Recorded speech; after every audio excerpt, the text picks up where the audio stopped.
And then welcome everybody. Glad you're here, and share the screen. I hope I can go back a little bit there. There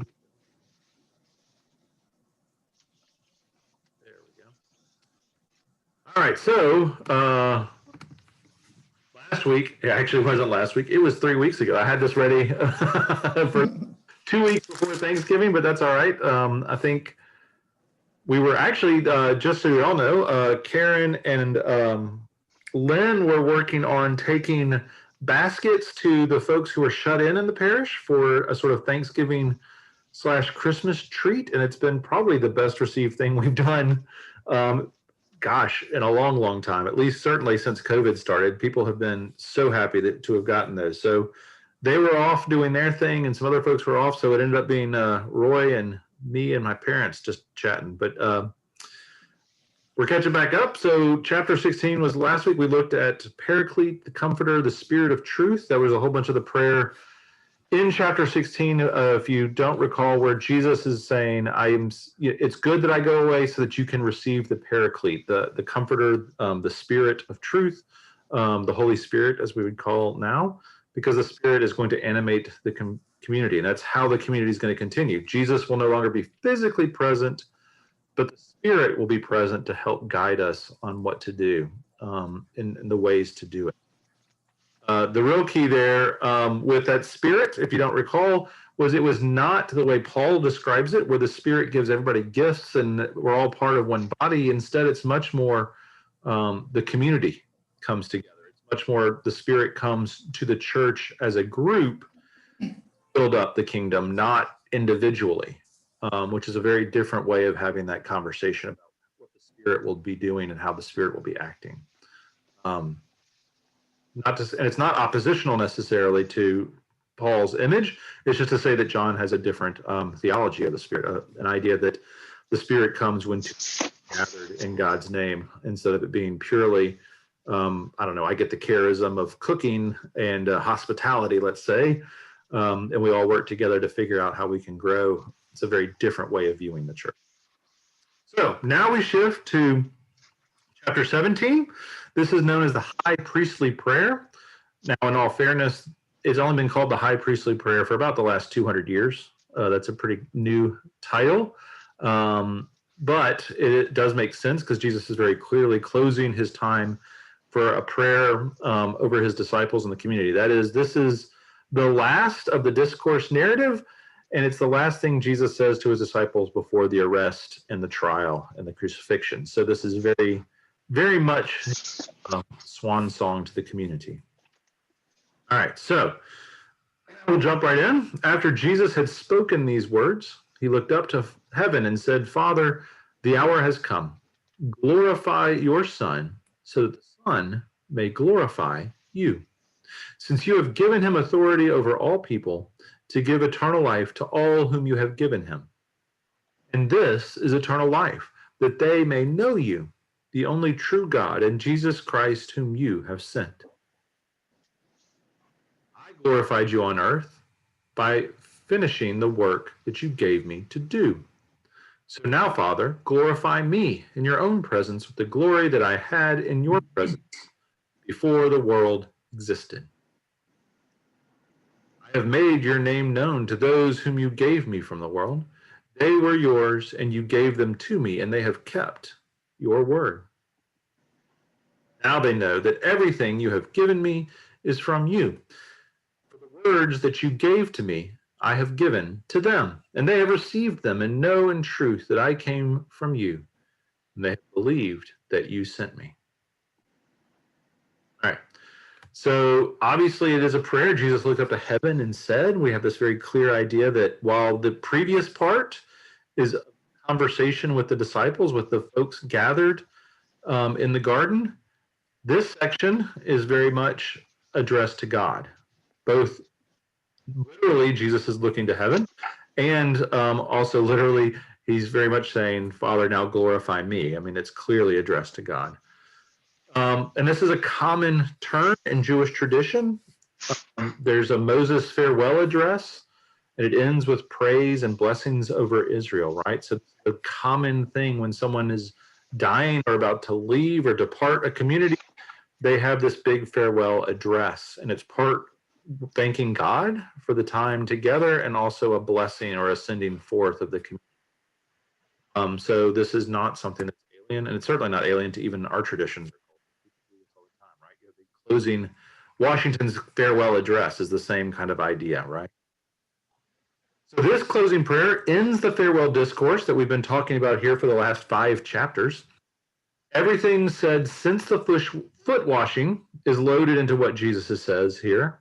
So we should have all that in our mind, because it's real. While we have taken multiple weeks to look at it, it's really supposed to be just Jesus talking for 30 minutes or an hour, let's say, to his disciples and concluding with this. So all that's included and loaded into this.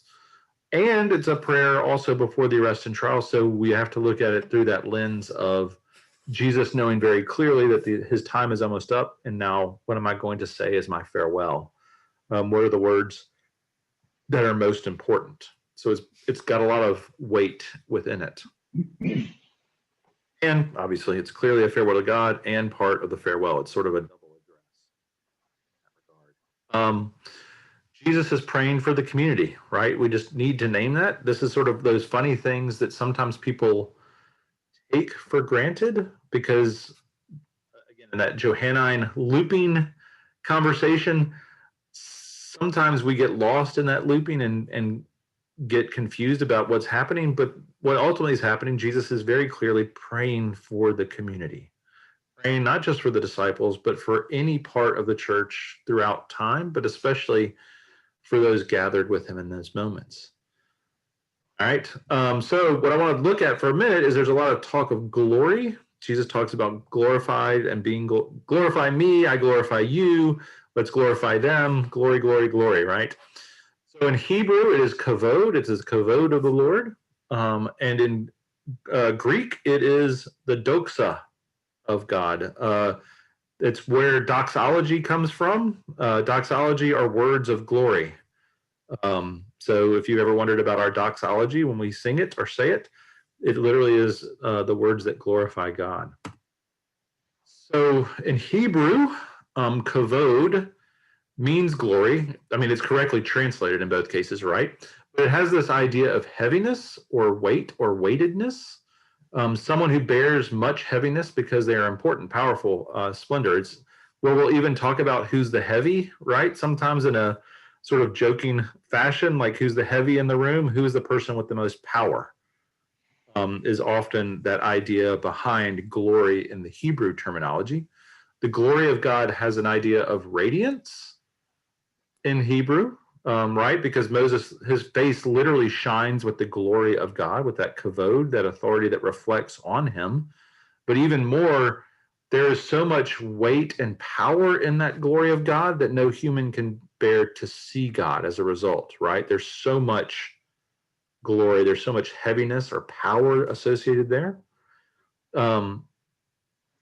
that the glory of God is something that people ultimately, when they encounter it, usually are terribly afraid, because it is something both inviting and so powerful that it is intimidating.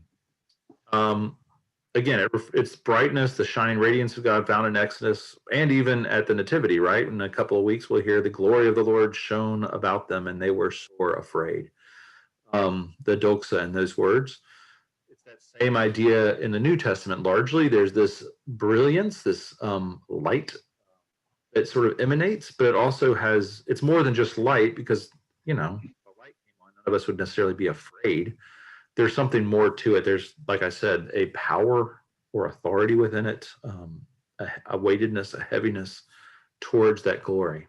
At least that's how it's used in Matthew, Mark, and Luke, and a good portion of the Old Testament, right? I want to talk about those ideas of kavod first. We'll stop here for a second. Questions about glory as it's used, at least traditionally. John seems to have some different ideas about what glory means and the glory of God. These are the ones that most of us already know, but just in case we have questions or want to explore this idea first.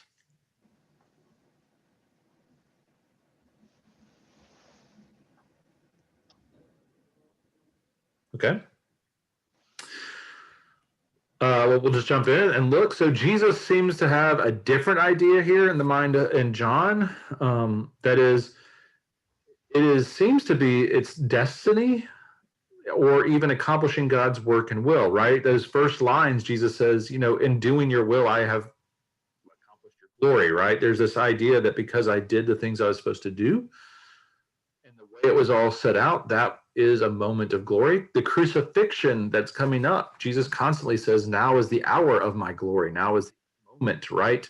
Where God's will is accomplished and all the needs are met. So there's a very different idea of glory. And when Jesus talks about, I glorify you, it's not him necessarily giving light or power or authority to God. It's simply saying, I'm doing the work you're asking me to do and doing it well, which is that's a twist on that sort of traditional idea of doxa or kavod. This idea that glory has a different meaning of fulfillment. And in the prayer, glory seems to refer to praise as well. Like, I praise you, God. Perhaps absolute praise and worship, but it's still this idea of praise, worship of God, that is part of giving God glory. There's a certain radiance that existed from the start, but again, the focus is not necessarily on Jesus glowing or God glowing or being radiant, as much as it really has to do with those ideas of completing God's will and work in the world, and to worship God in that process. It's sort of an intimately connected combination of, if I worship God, I do God's work and will, and if I do God's work and will, I am worshiping. Therefore, that is how I glorify God, by being in right relationship to a certain. So with that in mind, what does glory mean to you? Do you see something different in these passages, or in the way Jesus has used it in these verses? Let me go back to it just so you can see.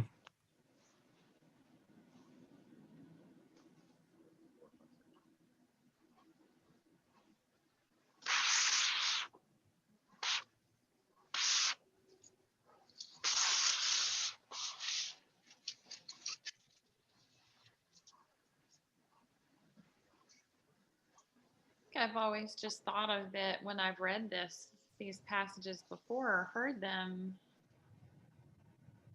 that I just think of it in the context of pointing people toward God, that Jesus' role was to let people understand who God is and what he's about. And so his request for God to glorify him, I guess I interpreted that in the same way, but this adds a lot of additional context too. Right. Yeah, it's all different.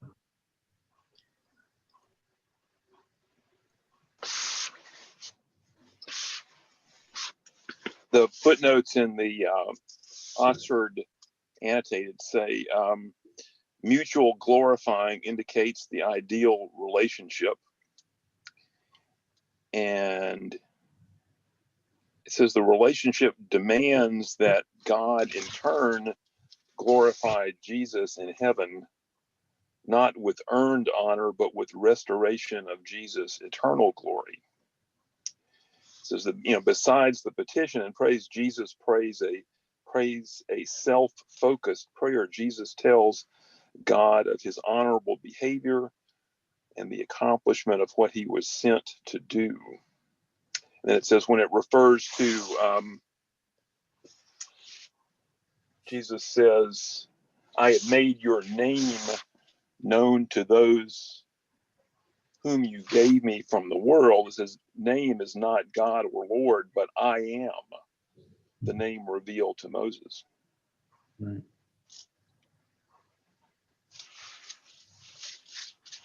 Peterson says in the Message, I glorified you on earth by completing down to the last detail what you assigned me to do. Now, Father, glorify me with your very own splendor, the very splendor I had in your presence before there was a world.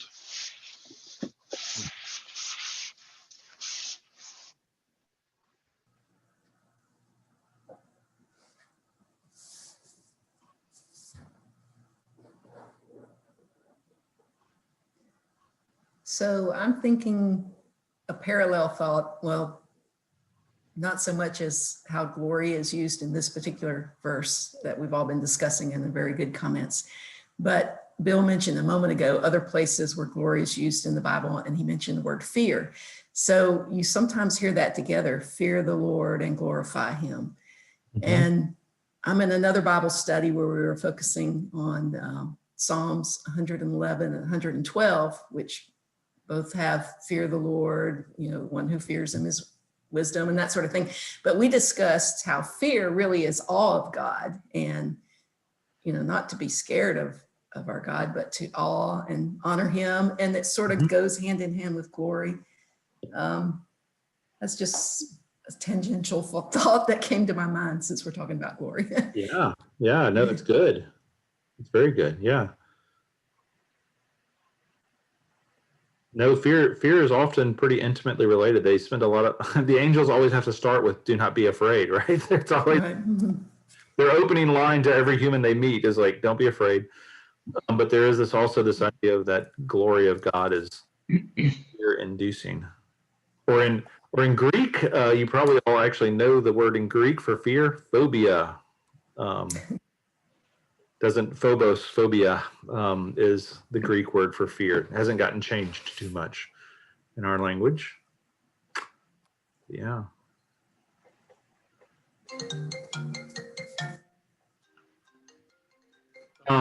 What else was I going to mention in that? So this is one, Rudolf Bultmann, I'm not a big Bultmann fan. He's a very text critical kind of guy who spends a lot of time worrying about who wrote which part. And he likes to even edit the Bible for which parts he thinks are great or bad. So when he does get it, at least where I consider he gets it right, I mean, the man's 5 times more brilliant than I will ever pretend to be. But one of the times when I can at least agree with him, I'll point it out, and that is that he believes that we should think of this prayer in terms of the eschatological event, that is the cross. We have to think of this prayer through the lens of the cross. Jesus knows where he's going. He knows the cross. That is clear in the Gospel of John. He has never hidden it.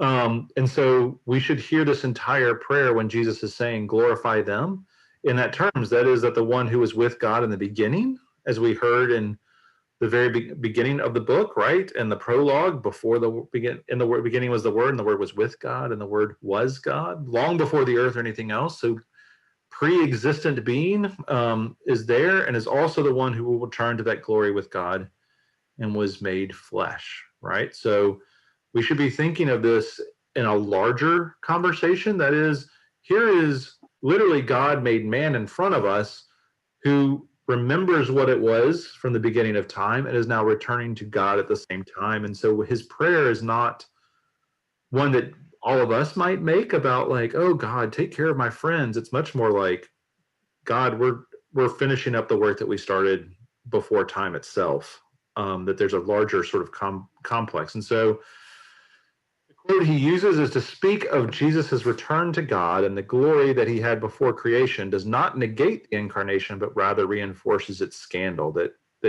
in this moment, it's a reminder that Jesus chose to become mortal and human and vulnerable more than anything else. That the glory of God in this case is actually laying aside God's glory. That Jesus gave up that authority and weightedness and power to be human, to try and help us better understand the world, and more importantly, to better understand God. That's a really big and heavy quote, but again, I think Bultmann gets this one right. So I have to always put it out when he gets it right, because a lot of times he'll start talking. Bultmann gets off in weird tangents a lot of times where he talks about, I don't know, I don't think Jesus said this part, and he didn't. I don't know if this makes any sense in a text critical situation, but this is one where, for me at least, he absolutely makes sense. That when we hear the high priestly prayer, we should hear it almost as a conversation within God to take care of the people of God. And it then reinforces that this is a huge moment, right? That even in the midst of all of this, Jesus is still choosing to die on our behalf. What else do we hear in those opening verses?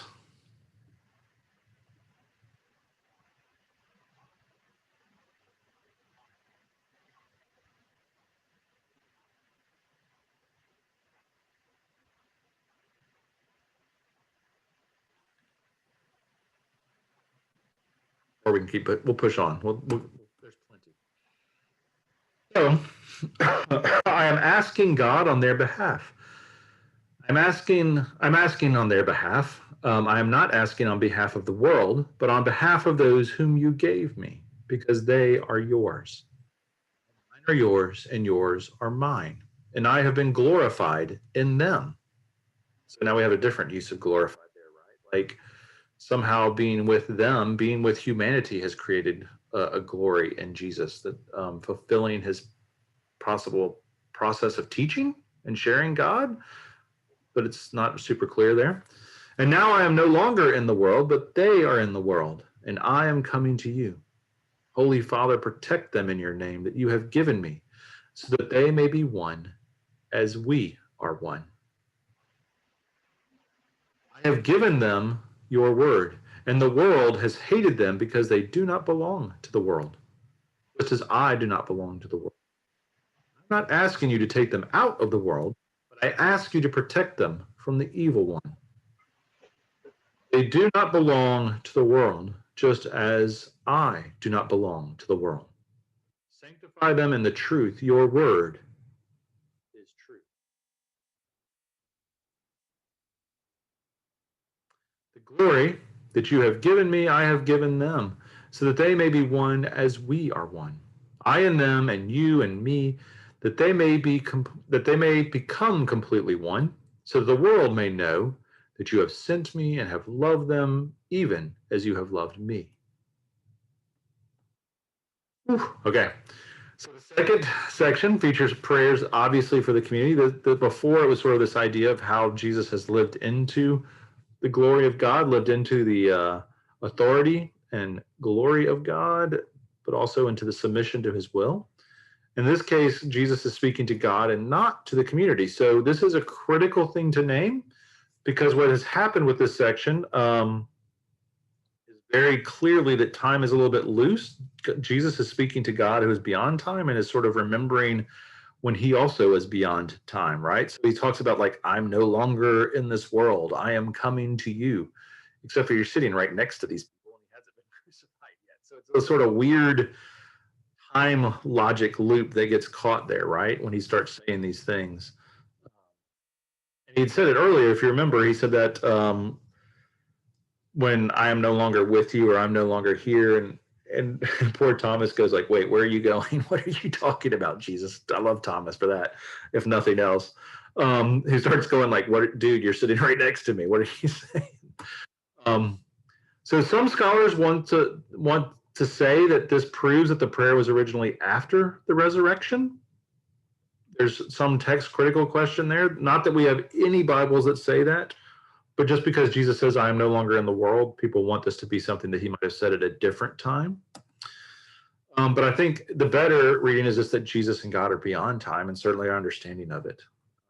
So there's much more of this idea of Jesus still being in the world, but also he knows he's on the path to dying, right? And so when he's saying, I'm no longer in this world, he's saying like, well, I know that I've done what I can do here, and the next things are coming, and I'm on the road to dying, if nothing else.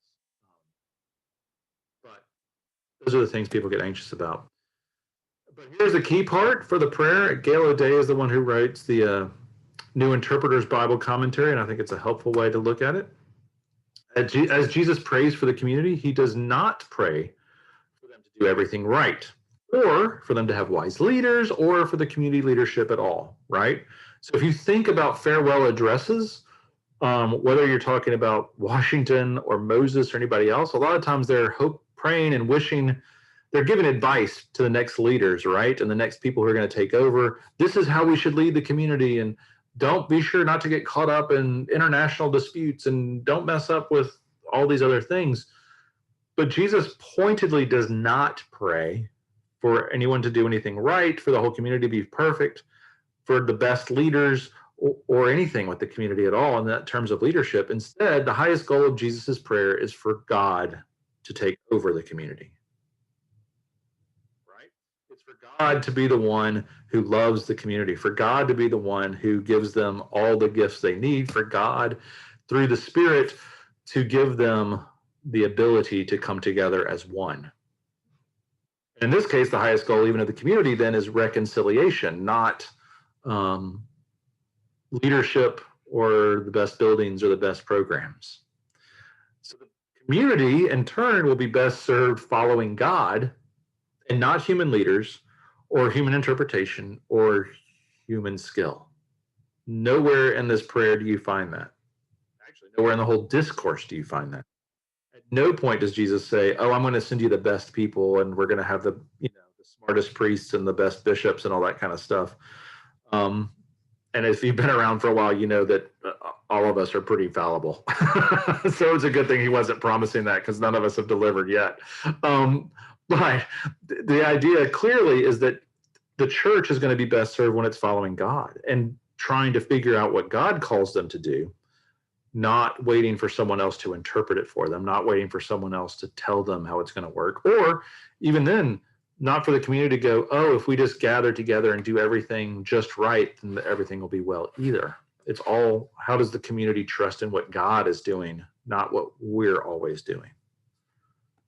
Right? So the prayer is to be, the prayer to be one then is not about unity between humans.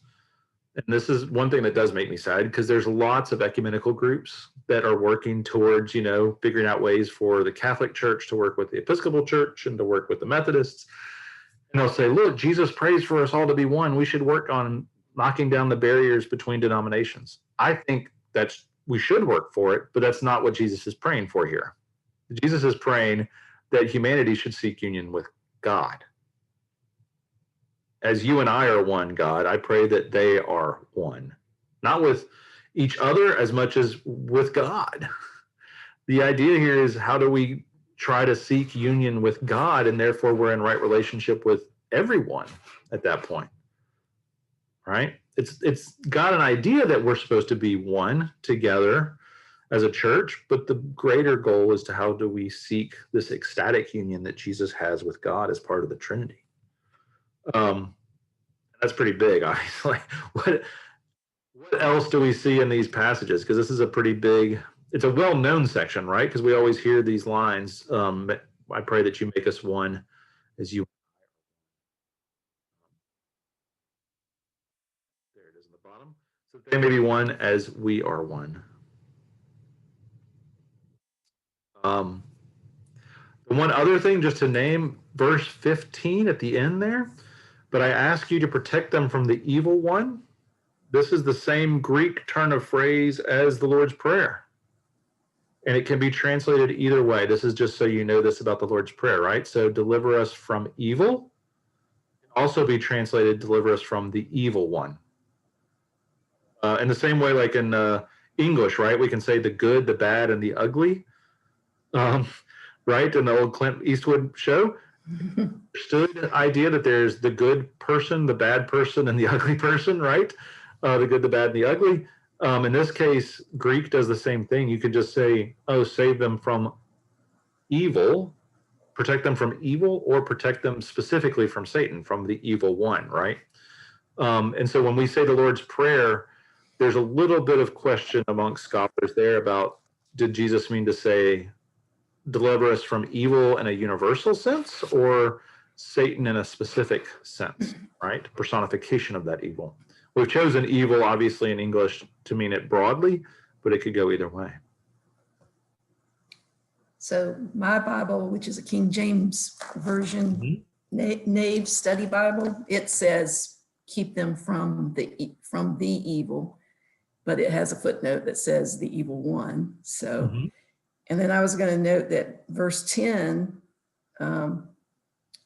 that says all mine are thine and thine are mine, etc. Mm-hmm. That relates to what Lynn mentioned a minute ago about really the inner relationship between Jesus and God and Jesus.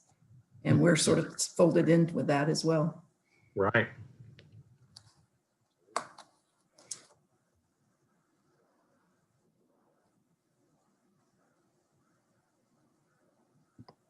Bill, in that first part of this passage, in verse 9, Mm-hmm. where he says, on behalf of those whom you gave me, because they're yours, is there any scholarly interpretation of that, or is that just all of humanity? Well, certainly if you were to talk to Calvin, that would be those predestined, right? I mean, if you were to get into some of those groups in conversations about predestination or about this idea that God has sort of his chosen favorites. But no, I think it's much more on behalf of whom you gave me, and you gave me, I'm pretty sure the broader theology that he means here is the whole world, that you gave me the whole world, but not all of them have chosen to follow, right? Or have chosen to do that. I mean, when you talk about the sort of dialectic that you've had throughout the Gospel of John, where, you know, Jesus came to those who were his and they didn't know him, but then others did know him. And so there's a lot of wiggle room really. And well, okay, which one did God give him? Because it seems like on one hand he came almost specifically to Jews, but a lot of Jews rejected him, but Gentiles came to him. And so there's this very clear idea that even in Jesus's prayers that there's a group that he gave him, but it's a group determined more by choice than by any sort of hereditary link or connection like that, right? That it's much more those that have heard Jesus's word and been given and responded well to that. So it is a little bit broader. But, you know, here's the thing for both this prayer and for predestination. If you were a small and dominated sect, that is, if you're a Christian in a Muslim nation, then these are incredibly comforting words, right? To hear that God is with you, right? And is going to take care of you. And Jesus is praying that I'm going to take care of this smaller group. The same while we don't think about it in today's words because of what happened with the Protestant Reformation, but predestination was largely if you grew up Catholic and you decided that there was time for reform, but your parents didn't, or your grandparents didn't, or parts of your family remained Catholic and you remained Protestant, then to hear this idea that we were predestined to love God takes it out of everyone's hands, and it's a comforting turn, right? To say, oh, God's got it all figured out who is actually predestined, and it's not decided by the Pope, and it's not decided either by Martin Luther or any of those groups, right? That instead it's, oh, these are the ones that God chose. And you go, okay, what's up to God? And God chose this group or that group. And they're meant to be words of comfort. We have about 400 years of extra stuff piled on top of it that goes from being pastoral to suddenly being, oh no, we're the best and the elite fighting force for Jesus kind of thing. That is a very different meaning than how it started, which was a whole bunch of people hiding in Geneva with a crazy preacher saying, don't worry, it's going to be okay. God's got us.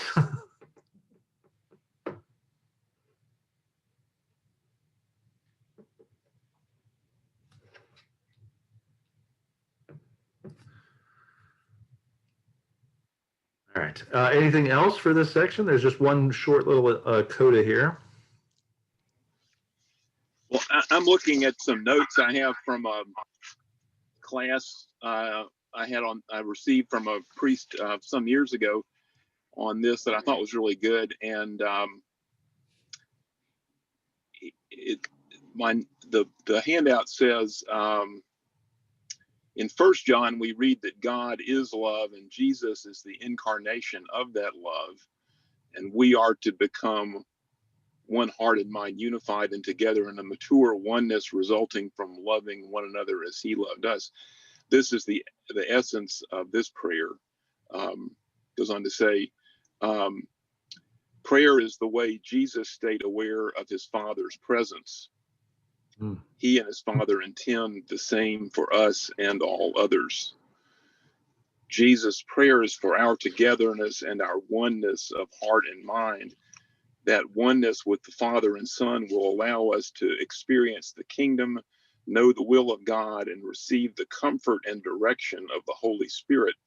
This becomes a universal prayer because all else we can ask for is less. Mm.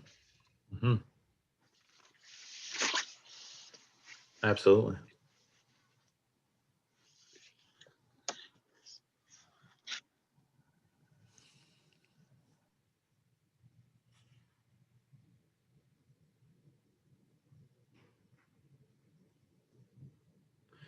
All right, well, we'll look at the last few here.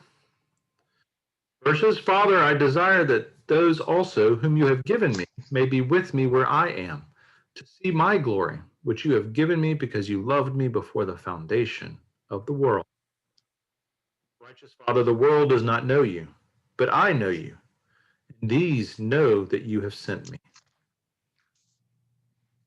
I made your name known to them, and I will make it known so that the love with which you have loved me may be in them, and I in them.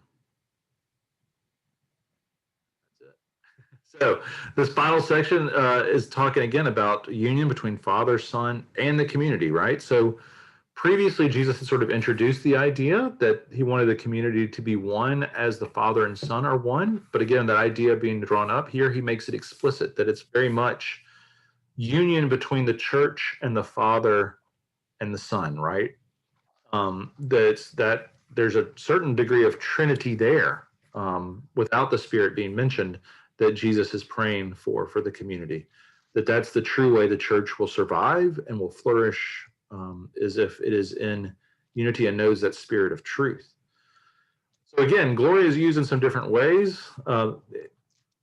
Here it's got a little bit wrinkle here or there. It's not always clear. But these are the last lines before Jesus's arrest, right? This is literally the last words of Jesus before the trial and the crucifixion. It's the ones he wishes to be remembered by. So those last words are very much love, right? In which you have loved me. Like, his whole thing is about how are we connected through love, which is a very different understanding than you hear from a lot of farewell addresses, right? That this is how you will know that we're together, is if we're loving and taking care of. What else do we hear in these literally last like 4 verses, or anything in the whole prayer now?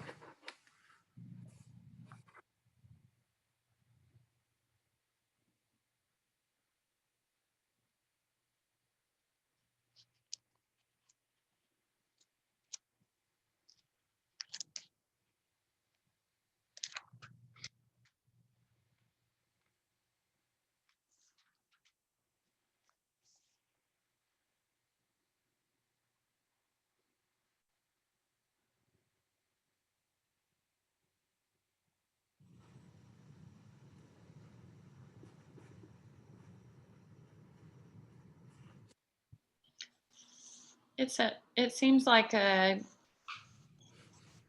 distinct and concerted effort to portray not the Old Testament God, the loving God. Mm-hmm.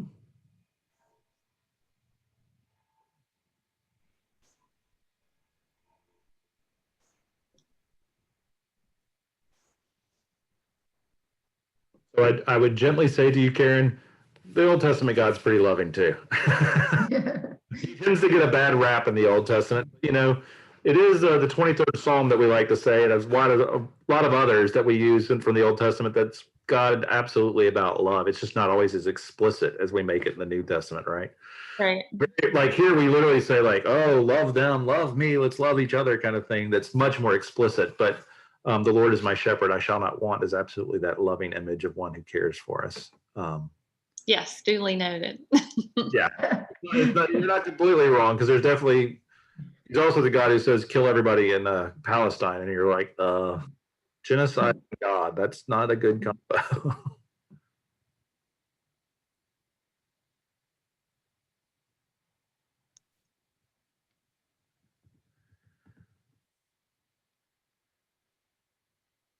All right, so how is this? I obviously didn't correct this. This is the thing. Oh, Next week, not the 9th, we'll pick up again with the text, but we'll start with chapter 18. So we will now make a massive shift from what has been discourse for the last 6 weeks, give or take, into pure narrative. That is, we'll have the arrest, trial, crucifixion, and resurrection as the like we have 18, 19, 20, 21. We have four chapters left,